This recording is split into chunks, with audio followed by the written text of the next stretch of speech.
Collapsed buildings, swampy neighborhoods, ravaged property, worried faces.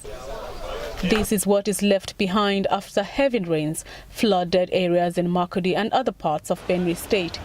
People have been left stranded, crying for help. A short distance away from one of the flood sites, some victims walk towards a setup of tents and chairs.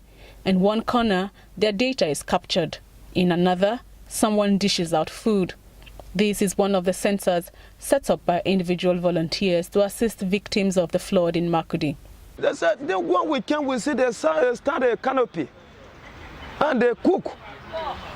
And from that very particular day, they started feeding us up to today, from morning and evening. I'm seeing people to helping me now. I'm happy. Like that water is coming, some cook soup, put all, any like rice, and the water enters inside turret together flow with, you cannot touch the food.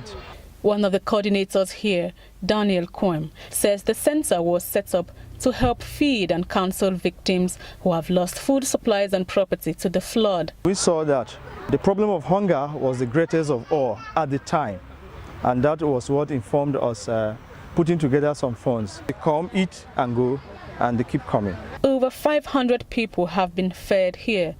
Several other volunteers are rendering assistance to victims of the Benue flood, and state authorities are asking for more public support. There is need for humanitarian services at this time. Government cannot cope.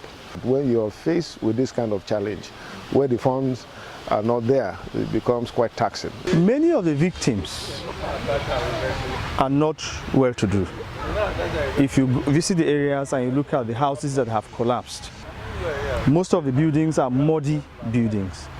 You may think that those buildings are very simple to raise, but it may take these victims a long time to raise because of their poverty situation. So they need help. The flooding may have devastated homes and dreams, but with the help of volunteers like this, its victims may soon rise above the storm. Nguso Uji, AIT News, Makurdi.